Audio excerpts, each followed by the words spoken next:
আসসালামু আলাইকুম। অবিরাম বাংলা সংবাদে সবাইকে স্বাগত জানাচ্ছি তানজানা পৃথা। শুরুতেই ইউপি সংবাদ শিরোনাম।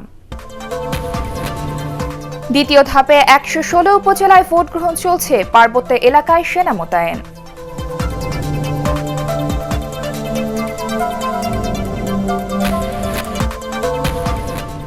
ডাকসু নির্বাচন বাতিল সহ ৫ দফা দাবিতে ঢাকা বিশ্ববিদ্যালয়ে ক্লাস পরীক্ষা বর্জন শুরু।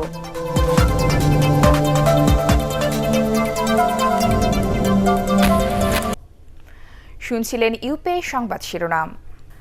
পঞ্চম উপজেলা নির্বাচনের দ্বিতীয় ধাপে ১১৬টি উপজেলায় ভোট গ্রহণ চলছে। সকাল ৮টায় শুরু হয়েছে ভোট গ্রহণ, চলবে একটানা বিকেল ৪টা পর্যন্ত। নির্বাচনে আওয়ামী লীগ সহ কয়েকটি দল অংশ নিলেও বর্জন করেছে বিএনপি। নির্বাচন উপলক্ষে শনিবার থেকে মাঠে রয়েছেন police, BGB, RAB, Ansar, VDP, coast guard ও আনসার সদস্যরা। সাধারণ কেন্দ্রে ১৪ জন এবং ঝুঁকিপূর্ণ কেন্দ্রে ১৫-১৬ জন আইনশৃঙ্খলা বাহিনীর সদস্য মোতায়েন রয়েছে। আর পার্বত্য ৩ জেলায় বাড়তি নিরাপত্তার জন্য মোতায়েন করা হয়েছে সেনাবাহিনী। এই দফার নির্বাচনে মোট ভোটার প্রায় ১,৮০,০০,০০০। এরই মধ্যে চেয়ারম্যান, ভাইস চেয়ারম্যান ও মহিলা ভাইস চেয়ারম্যান পদে বিনা প্রতিদ্বন্দ্বিতায় নির্বাচিত হয়েছেন ৪৮ জন।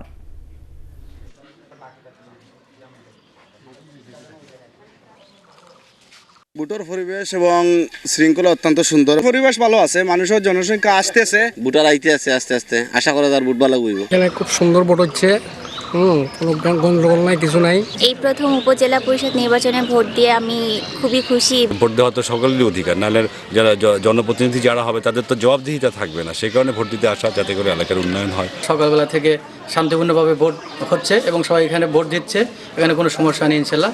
সবাই শুরু থেকে ভোট গ্রহণ করেছে। এই দফায় রংপুরের ৬ উপজেলায় ভোট চলছে। জেলার গঙ্গাচড়া, তারাগঞ্জ, পীরগাছা, বদরগঞ্জ, কাউনিয়া ও পীরগঞ্জে সকাল ৮টা থেকে চলছে ভোট গ্রহণ। সেখানকার সবশেষ খবর জানাচ্ছেন আমাদের সহকর্মী মাহবুবুল আলম। আমি এখন দাঁড়িয়ে আছি রংপুরের তারাগঞ্জ উপজেলার তারাগঞ্জ মডেল হাই স্কুল কেন্দ্রে। এই কেন্দ্রটি তারাগঞ্জ শহরের ঠিক মাঝামাঝি জায়গায় অবস্থিত। রংপুরের সবগুলো কেন্দ্রেই আসলে সকাল ৮টায় যথারীতি ভোট গ্রহণ শুরু হয়েছে, তবে একদম শুরুতে ভোটারদের উপস্থিতি কম। আজ রংপুরের মোট ৮টি উপজেলার মধ্যে ৬টি উপজেলায় আজকে নির্বাচন অনুষ্ঠিত হচ্ছে দ্বিতীয় পর্যায়ে। এই উপজেলাগুলো হচ্ছে রংপুরের গঙ্গাচড়া, কাউনিয়া, তারাগঞ্জ, পীরগঞ্জ এবং পীরগাছা উপজেলা।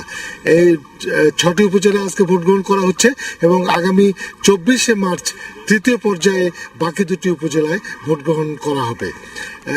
রৌদ্র করজ্জ্বল সকালে ভোটারদের উপস্থিতি আসলে কম, তবে ভোট গ্রহণ কর্মকর্তারা ধারণা করছেন যে বেলা বাড়ার সাথে সাথে ভোটারদের উপস্থিতিও বাড়বে।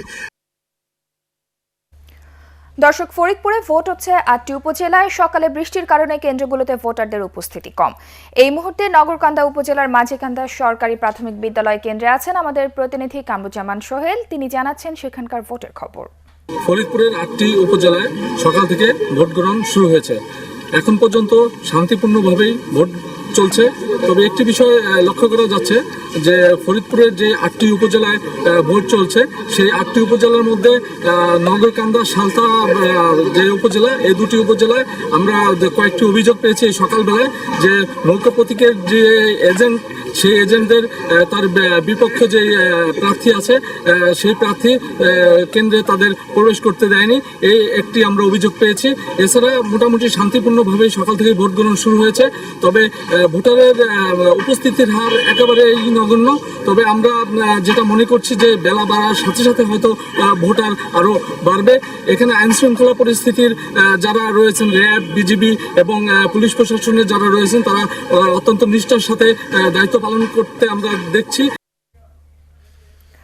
এদিকে রাঙ্গামাটিতে ভোট হচ্ছে সদর সহ 10টি উপজেলায়। চেয়ারম্যান পদে লড়ছেন 22 জন। নির্বাচন সুষ্ঠু করতে র্যাব, পুলিশের পাশাপাশি মোতায়েন করা হয়েছে সেনাবাহিনী। এই মুহূর্তে রাঙ্গামাটি সাতছড়ি সরকারি প্রাথমিক বিদ্যালয় কেন্দ্রে আছেন আমাদের সহকর্মী পুলক চক্রবর্তী। তিনি জানাচ্ছেন সেখানকার সবশেষ খবর। উপজেলা পরিষদ নির্বাচনের দ্বিতীয় দফার ভোট গ্রহণে আজ রাঙ্গামাটি জেলার 10টি উপজেলায় ভোট গ্রহণ শুরু হয়েছে। রাঙ্গামাটির সদর উপজেলায় আমি এখন দাঁড়িয়ে আছি সাপচরি সরকারি প্রাথমিক বিদ্যালয়ের কেন্দ্রে। আপনারা দেখতে পাচ্ছেন এখানে দীর্ঘ সারিতে ভোটারদের দেখা না গেলেও বিক্ষিপ্তভাবে ভোটাররা এসে তাদের পছন্দের প্রার্থীকে ভোট দিয়ে যাচ্ছেন। রাঙ্গামাটি জেলার 10টি উপজেলার মধ্যে 8টি উপজেলায় আওয়ামী লীগ তাদের দলীয় প্রার্থী দিয়েছে, আর 2টি উপজেলায় স্বতন্ত্র প্রার্থীরা প্রতিদ্বন্দ্বিতা করছে। আওয়ামী লীগ ছাড়া অন্য বিরোধী দলীয় দল থেকে নির্বাচন না করলেও স্থানীয় আঞ্চলিক সংগঠনগুলোর সমর্থন নিয়ে এই আওয়ামী লীগের দলীয় প্রার্থীদের সঙ্গে এই নির্বাচনের প্রতিদ্বন্দ্বিতা হচ্ছে। এখানে এই কেন্দ্রে দেখা গেছে অনেক দূর দূরান্ত থেকে পাহাড়ি ভোটাররা তাদের পছন্দের প্রার্থীকে ভোট দিতে এই কেন্দ্রে এসে লাইনে দাঁড়িয়ে তাদের ভোট দিয়ে যাচ্ছেন। বিক্ষিপ্তভাবে আসার কারণে এখানে দীর্ঘ সারি দেখা যাচ্ছে না। অন্যান্য কেন্দ্রগুলোতেও ঠিক একই চিত্র, ভোটারদের দীর্ঘ সারি দেখা না গেলেও বিক্ষিপ্তভাবে ভোটাররা এসে তাদের ভোট দিয়ে যাচ্ছেন।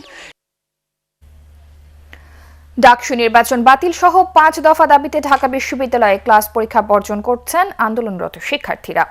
একই সাথে উপাচার্যের কার্যালয়ের সামনে অবস্থান কর্মসূচিও পালন করবেন তারা। সাধারণ ছাত্র অধিকার সংরক্ষণ পরিষদ, প্রগতিশীল ছাত্র ঐক্য ও ছাত্র ফেডারেশন সহ কয়েকটি সংগঠনের ডাকে এই কর্মসূচি পালিত হচ্ছে। অন্য দাবিগুলোর মধ্যে রয়েছে অবিলম্বে ডাকসু নির্বাচনের পুনঃ তাফসিল ঘোষণা, ভিসির পদত্যাগ, মামলা প্রত্যাহার ও হামলাকারীদের বিশ্ববিদ্যালয় থেকে বহিষ্কার করা।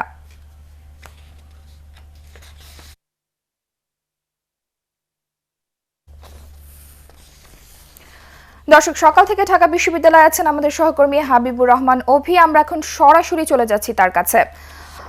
অভি, ক্যাম্পাসের সার্বিক পরিস্থিতি এখন কেমন দেখছেন আপনি?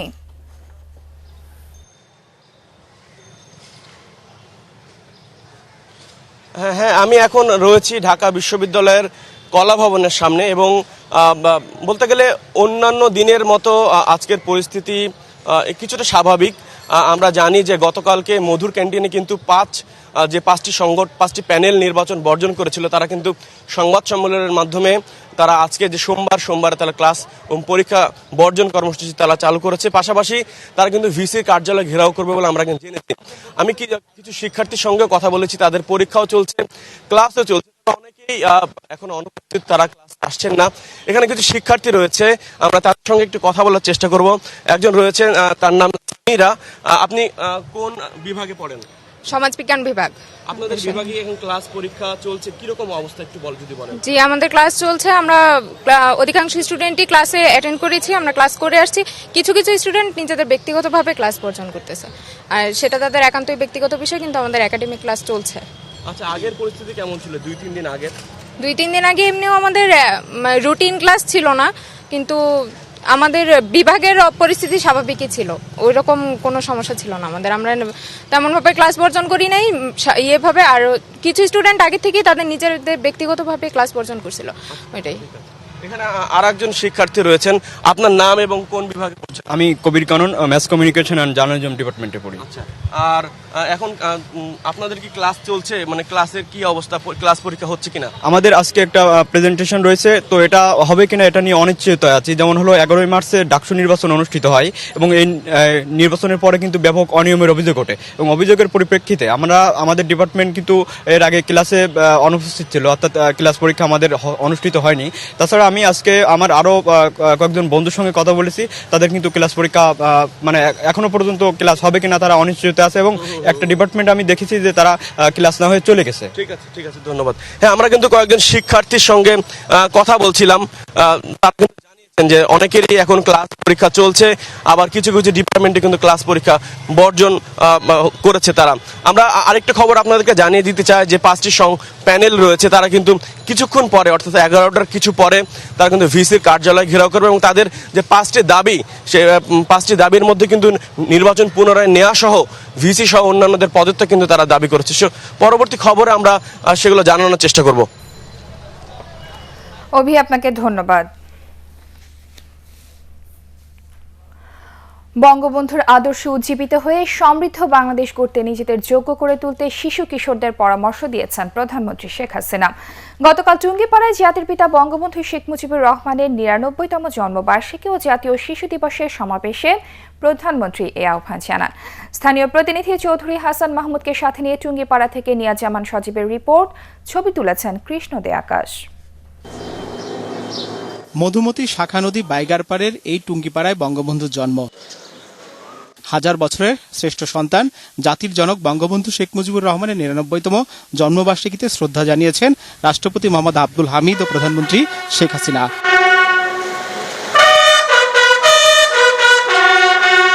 সশস্ত্র বাহিনীর একটি চৌকস দল সশস্ত্র সালাম জানায় জাতির পিতাকে। বঙ্গবন্ধু ও তার পরিবারের সদস্যদের আত্মার শান্তি কামনায় করা হয় বিশেষ মোনাজাত।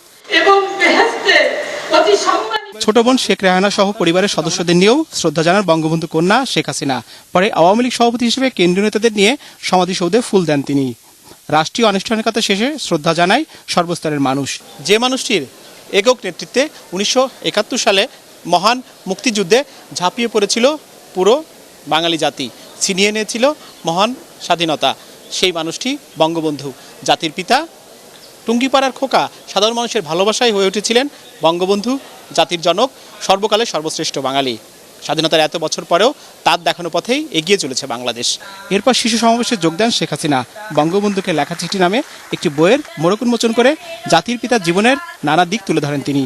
প্রধানমন্ত্রী বলেন, উন্নত সমৃদ্ধ বাংলাদেশ গড়তে এখন থেকেই নিজেদের যোগ্য করে গড়ে তুলতে হবে। আমরা দুটি বোন আমাদের সব কিছু উৎসর্গ করে দিয়েছি জনগণের জন্য, জনগণের কল্যাণে। দেশের মানুষ যদি ভালো থাকে, উন্নত জীবন পায়, সেটাই আমাদের সব থেকে বড় পাওয়া। আর সে কারণেই আমরা দেশের জন্য কাজ করে যাচ্ছি, যে এই বাংলাদেশকে গড়ে তুলব উন্নত সমৃদ্ধ দেশ হিসেবে, যেন আজকের শিশু আগামী দিনে সুন্দর একটা ভবিষ্যৎ পায়, সুন্দর একটা জীবন পায়, সেই লক্ষ্য সামনে রেখেই কাজ করে যাচ্ছি। বাংলাদেশের একটি মানুষও ক্ষুধার্ত থাকবে না, বিনা চিকিৎসায় কষ্ট পাবে না, সুন্দরভাবে জীবনযাপন করবে, উন্নত জীবন পাবে, সেটাই লক্ষ্য। পরে সাহিত্য সাংস্কৃতিক প্রতিযোগিতায় বিজয়ীদের মধ্যে পুরস্কার তুলে দেন প্রধানমন্ত্রী। বইমেলা উদ্বোধন করে বিশেষ চাহিদা সম্পন্ন শিশুদের আঁকা বঙ্গবন্ধু ও বাংলাদেশ শীর্ষক চিত্র প্রদর্শনী ঘুরে দেখেন তিনি। নিয়াজ্জামান সজীব, এটিএন বাংলা, টুঙ্গিপাড়া, গোপালগঞ্জ। গ্যাসের দাম বাড়ানো হলে বিএনপি তা মেনে নেবে না বলে হুমকি দিয়েছেন দলের মহাসচিব মির্জা ফখরুল ইসলাম আলমগীর। সামর্থ্য অনুযায়ী আন্দোলন করে তা প্রতিহত করারও ঘোষণা দেন তিনি। নয়াপল্টনে দলের কেন্দ্রীয় কার্যালয়ে স্বাধীনতা দিবস উদযাপন উপলক্ষে যৌথ সভা শেষে মির্জা ফখরুল ইসলাম আলমগীর এসব মন্তব্য করেন। বৈঠকে স্বাধীনতা দিবস উদযাপনে দলের 7 দিনের কর্মসূচি ঠিক করা হয়।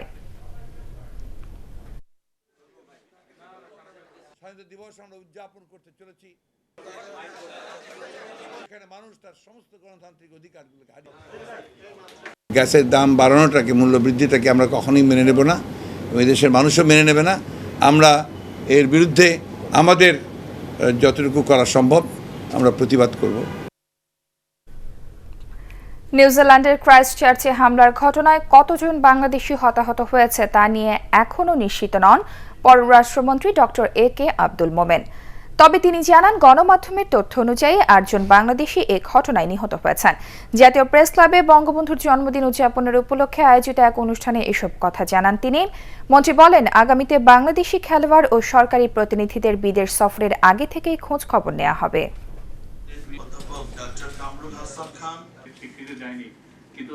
কোনো ঘাটতি নাই, ওরা যখনই কনফার্ম নিউজ পায় তখন সেটা আমরা জানাই, এবং কনফার্ম নিউজ না পেলেও বাকি যেগুলো শুনেছে সেগুলো বলে। আমরা কনফার্ম না হলে বলতে চাই না। আমাদের মিশন এখনো এক্সাক্ট নাম্বার দিতে পারেনি, কারণ আমরা কয়েকটি নাম্বার পেয়েছিলাম।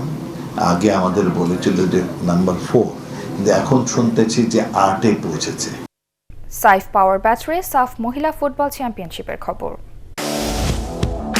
মেয়েদের সাফ চ্যাম্পিয়নশিপে দ্বিতীয় সেমিফাইনালে 20 মার্চ ভারতের বিপক্ষে মাঠে নামবে বাংলাদেশ। তার আগে দলকে মানসিকভাবে চাঙ্গা করার দিকে গুরুত্ব দিচ্ছে টিম ম্যানেজমেন্ট। গ্রুপ পর্বের শেষ ম্যাচে নেপালের বিপক্ষে পরাজয়ের বেদনা ভুলে সামনের ম্যাচকেই প্রাধান্য দিচ্ছেন কর্মকর্তারা। তাই দলকে ঘুরে দাঁড়ানোর শিক্ষাই দিচ্ছে টিম ম্যানেজমেন্ট। নেপালের বিরাটনগর থেকে রিপোর্ট করছেন SM আশরাফ। সেমিফাইনালের আগে হাতে সময় 2 দিনেরও বেশি। এই সময়টায় শারীরিকভাবে পূর্ণ ফিট হওয়া যেমন জরুরি, মানসিক শক্তি ফিরে পাওয়াটাও সমান গুরুত্বপূর্ণ। সেমির লড়াইটা আরও কঠিন, সাথে থাকে স্নায়ুর পরীক্ষাও। বেশিরভাগ ফুটবলেরই বয়সে একেবারে তরুণ, তাই তাদের মানসিকভাবে উদ্বুদ্ধ করাটাও চ্যালেঞ্জ। প্রক্রিয়ার অংশ হিসেবে তাই মেয়েদের হোটেলেই রেখেছে টিম ম্যানেজমেন্ট। এবং মেয়েদেরকে বুস্ট আপ করার জন্য অ্যাজ এ ম্যানেজমেন্টের পক্ষ থেকে যত রকমের সহযোগিতা করা দরকার সেটা আমরা করছি। তাদেরকে মেন্টালি আমরা আপ করার চেষ্টা করতেছি, প্রত্যেকের সাথে আলাদা আলাদাভাবে কথা বলতেছি। সকালে টিম হোটেলের সামনে কিছুক্ষণের জন্য হালকা স্ট্রেচিং করেন ফুটবলাররা। বিরতির দ্বিতীয় দিন নতুন উদ্যমে অনুশীলন করবেন সাবিনা, সানজিদারা। 2 বছর ধরে আমরা প্র্যাকটিস করতেছি, আগেতে আমরা অনেক ভালো ফুটবল খেলি আর ভালো খেলা। সামনে যে ম্যাচ আছে আমাদের ইন্ডিয়ার সাথে, ওই ম্যাচে আরও এফোর্ট দিয়ে খেলার চেষ্টা করব। টানা 2 ম্যাচ কৃষ্ণাকে দলের বাইরে রাখলেও সেমিতে অন্যতম সেরা স্ট্রাইকারকে একাদশে পাওয়া যাবে বলেই বিশ্বাস বাংলাদেশ দলের। এস.এম. আশরাফ, এটিএন বাংলা, বিরাটনগর, নেপাল। পার্টেক্স খেলার খবর।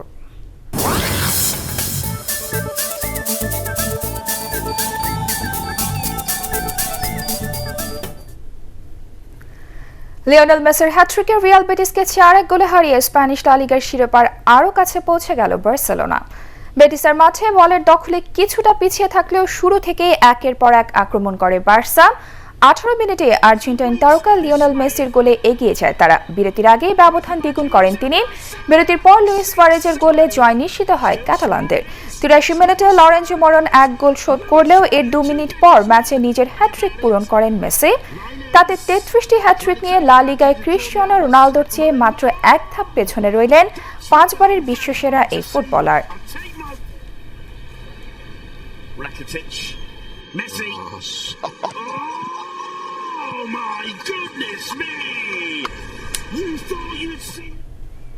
ইংলিশ প্রিমিয়ার লিগের আলাদা ম্যাচে লিভারপুল জয় পেলেও হেরে গেছে চেলসি। সাদিও মানে আর জেমস মিলনারের গোলে ফুলহ্যামকে 2-1 ব্যবধানে হারিয়ে আবারও পয়েন্ট টেবিলের শীর্ষে উঠে এসেছে লিভারপুল। ফুলহ্যামের মাঠে ম্যাচের 26 মিনিটে সেনেগালের তারকা স্ট্রাইকার মানে এগিয়ে দেন অলভেরদের। প্রথমার্ধে আর গোলের দেখা না পেলেও 74 মিনিটে ম্যাচে সমতা ফেরান সাবেক লিভারপুল খেলোয়াড় বাবেল। তবে ম্যাচের 9 মিনিট বাকি থাকতে পেনাল্টি থেকে অতিথিদের জয় নিশ্চিত করেন জেমস মিলনার। অন্য ম্যাচে এভারটনের কাছে 2-0 গোলে হেরে আগামী মৌসুমে চ্যাম্পিয়ন্স লিগে খেলার আশা আরও ফিকে হলো চেলসির।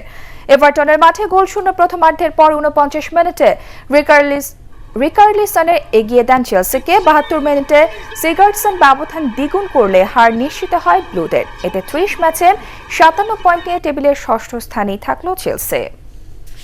শেষ করার আগে উপের সংবাদ শিরোনাম আরও একবার। দ্বিতীয় ধাপে 116 উপজেলায় ভোট গ্রহণ চলছে, পার্বত্য এলাকায় সেনা মোতায়েন।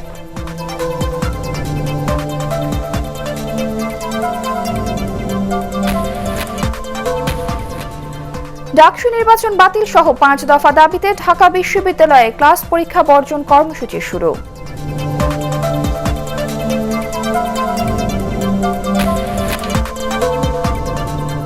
দর্শক, এই ছিল অবিরাম বাংলা সংবাদের। পরবর্তী সংবাদ দেখার আমন্ত্রণ জানিয়ে শেষ করছি। এছাড়া এটিএন বাংলা সংবাদ ইউটিউবে দেখতে ব্রাউজ করুন www.youtube.com/ATNTubeNews। সাবস্ক্রাইব করে এটিএন বাংলার সাথেই থাকুন।